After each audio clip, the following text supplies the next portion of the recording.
She's just very inspirational. She's gone through so much in her life, and yet traffic. People honk a lot here, but it's like a courtesy honk.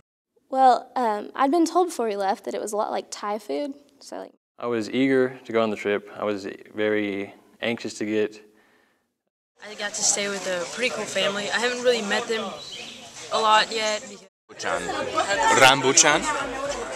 How did you open it? What is it called? There's like a...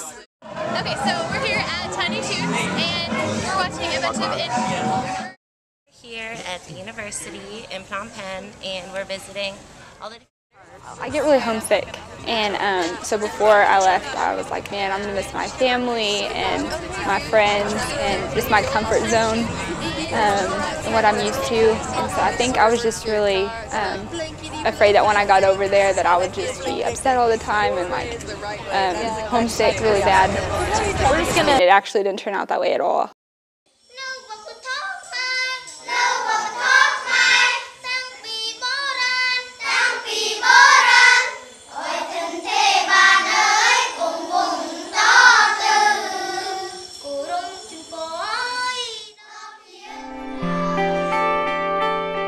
In March 2011, 12 freshman students, 2 faculty members, and another peer leader and myself traveled to Cambodia. The trip was in response to the book The Road of Lost Innocence by Somali Mom. Our university has a program called Readership WT. This unique activity is designed to give students a global perspective of the world through reading and then engaging on the ground with foreign cultures. The program has been around a short time, but its tenure has changed dozens of young lives. I knew my name would be added to that list, that I would be somehow changed. I was just unaware of how much I would change my perspective on me, my friends, and my world.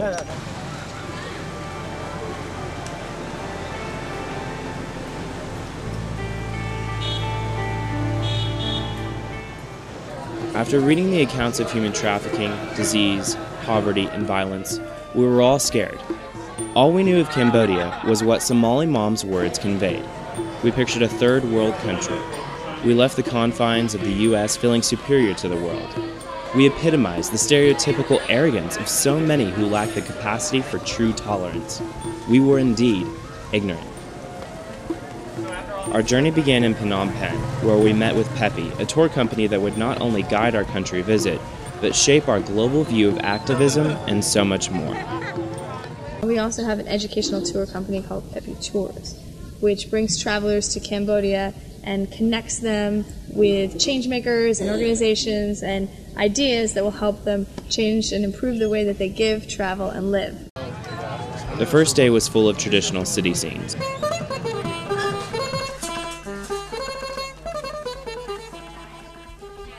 We were there.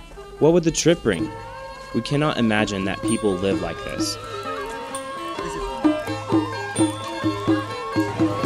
We had much to learn.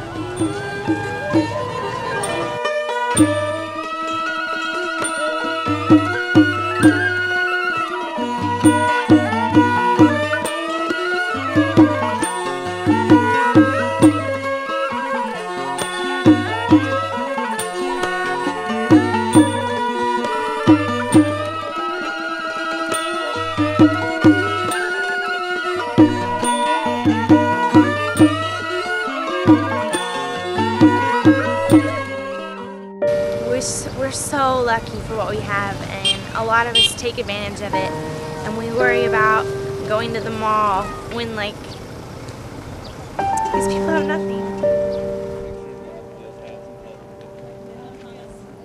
The next 3 days we visited the village of Chambok for homestays with Cambodian families in a rural community.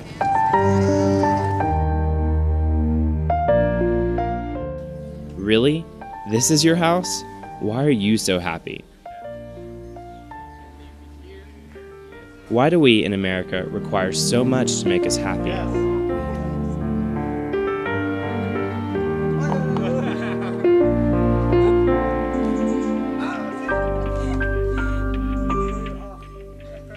We were beginning to understand. We were growing as global citizens.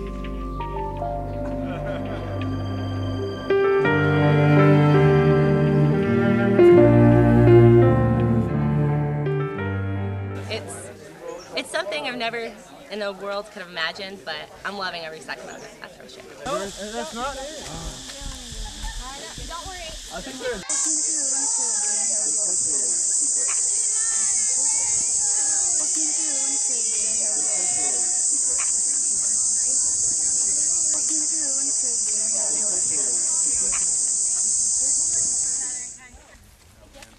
Time to get in there.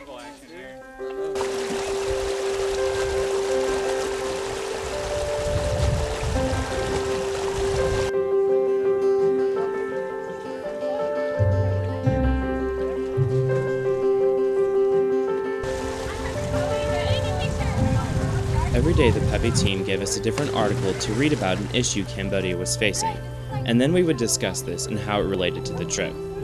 They, unlike the US, have problems that seem insurmountable.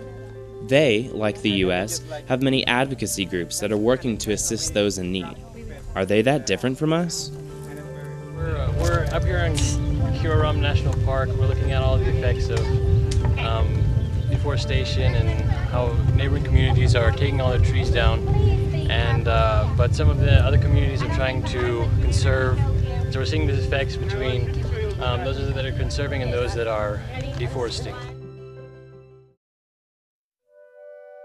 In the 1970s, the Khmer Rouge infiltrated Cambodia and led to one of the largest genocides the globe has seen. Cambodians were taken from their rural homes and brought to what has become known as the killing fields. The only way to see the sadness is to stand on the fields, smell the air, feel the tension, experience what must have been so tragic that dying was something the tortured looked forward to. You can read all that you want to read, and you can read all the facts and statistics that you can want, but until you're there and you experience it and you see the marks and you see the bones, you'll never understand. These were people like us, people who love, who cry, who laugh, and who died there. It was hard to see such images and know what had happened. We were now witnesses, not just observers from afar. Now we are responsible in part for speaking up, for standing up, and for showing up for those who cannot do that for themselves.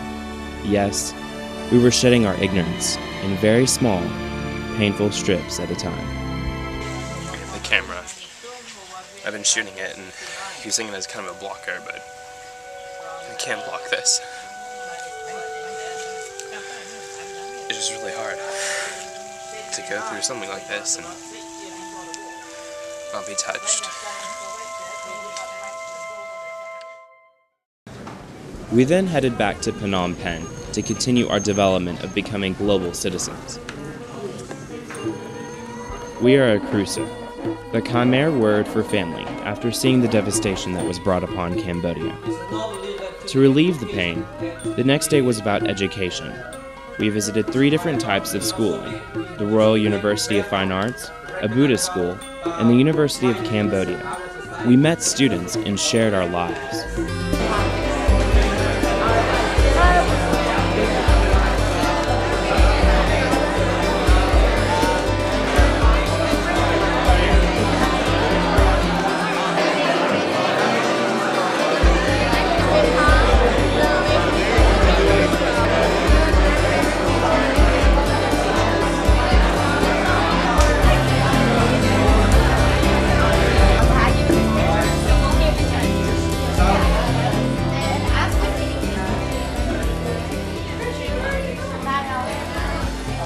There are the people who, in any culture that can go into the pop culture, and people who avoid it altogether. Like Chai, he was very into pop culture, Lady Gaga, Justin Bieber, things like that. And then Nuan was the complete opposite. Did not read American books, did not watch many movies at all, not even Cambodian movies. He was very into schoolwork and being studious, and it's interesting that there's still like the pop culture guy and the more nerdy guy even in this culture. That afternoon, we visited a place called Tiny Toons. Tiny Toons is a breakdance/hip-hop NGO or non-government organization that takes kids off the street and teaches them how to perform artistically. These dance moves become a weapon of survival. They teach these young children life lessons like sexual safety, In a country where sex trafficking is still a real threat, organizations like Tiny Toons are in the trenches of the fight for humanity.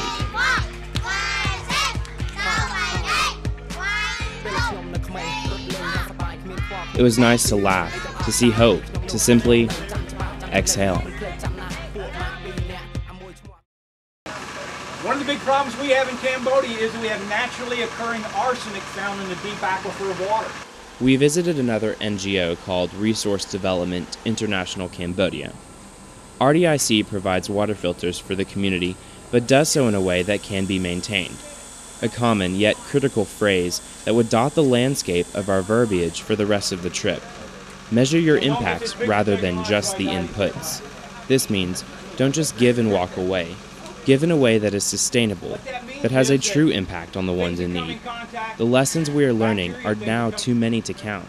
We, all of us, have changed. See how slow you can go and still have water coming out of there.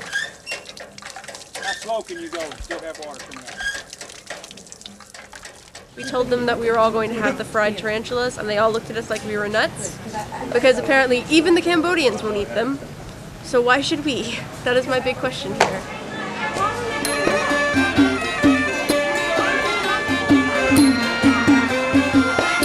It looks like hell, but it tastes like heaven. You cannot miss it when you come to Cambodia. If you miss it, you're not my friend. Scared, kill them and they fry them. I'm about to eat this. As soon as we get everyone gathered around, I'm about to eat this. Go! All right, here we go. 1, 2, 3. What does it taste like? Actually good? This isn't bad. This is actually pretty good. Oh, you guys should put it all in there. Not that bad. At 4:30 a.m., we headed to Angkor Wat, the world's largest single religious monument. It was awe-inspiring to see such an ancient monument. Yud, a Buddhist member of the Pepi team, guided our tour and replayed the historical significance of what we were seeing. The U.S. is, by comparison, so young. We all appreciated history more that day.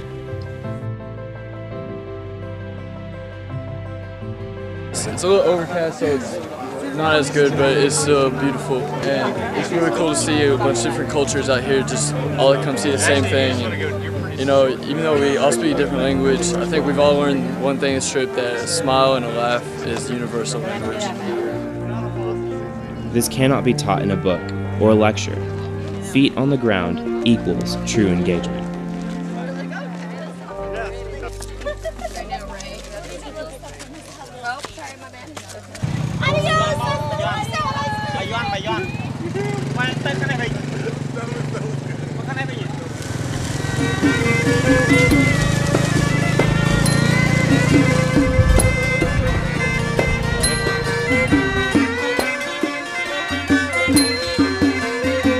So all of us gonna be an elephant soon, walking straight into the city. It's amazing.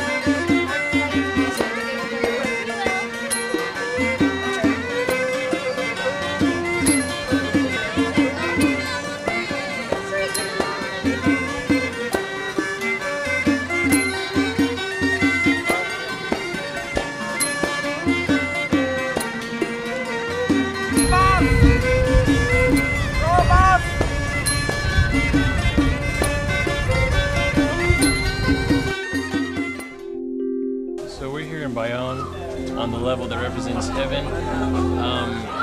It's really just extraordinary to see all these faces and how well it's been preserved and how well it's kept up. It's just really an unbelievable experience to see just everything and how unbelievable it is. They celebrate this water festival, the boat racing. But this is not boat racing, this is a battlefield on the surface of the water of Tonle Sap Lake. Tonle Sap Lake is the biggest lake in the middle of the Kingdom of Cambodia. We believe that it's... Have you seen Maternal Hospital? Delivering babies.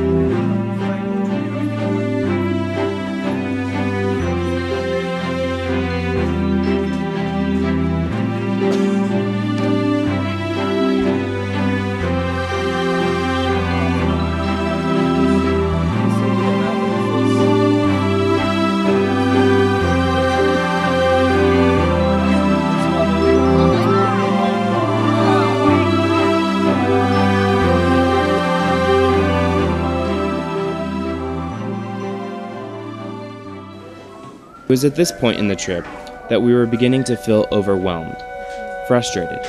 What was our purpose? Why were we here? What was the importance of all this reading? We felt rushed. We felt confused. We wanted to show everyone that we had changed, that we could do something. We wanted to take a breath.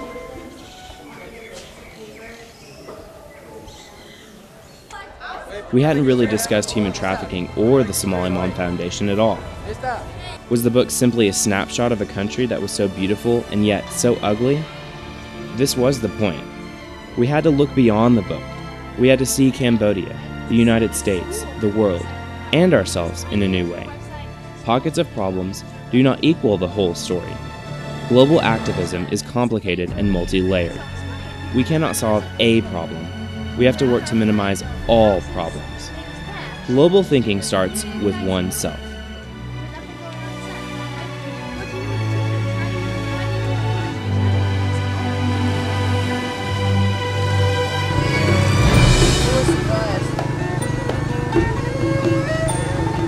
Our trip was 48 hours from ending. Just close your eyes and put your hand together and pray and just may I be blessed, may I be well, may I be blessed, may I be well, may I be well. We went to a Buddhist temple and received a blessing. Stepping out of a comfort zone is a liberating experience. Participating in a different religion was something that many of us did not do.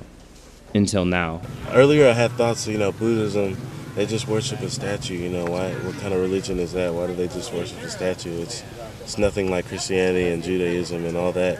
But now that we experience the temples and everything, I have a different respect for Judaism, and especially because of our tour guide Yet, about what he was saying about Buddhism.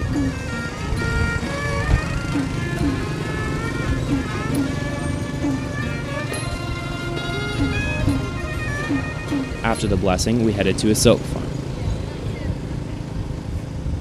So we're in the silk farm now in Siem Reap, and coming here, I had no idea what it was going to be like. I just thought, silk farm, woo, we're going to go see some worms. The women actually make the silk from the little cocoons, and it takes 40 cocoons to make one thread of silk. And then it takes 1 million of these little silk threads to make one scarf. And the detail and the way that they go about it and the discipline that they have to do to make it is just phenomenal to me.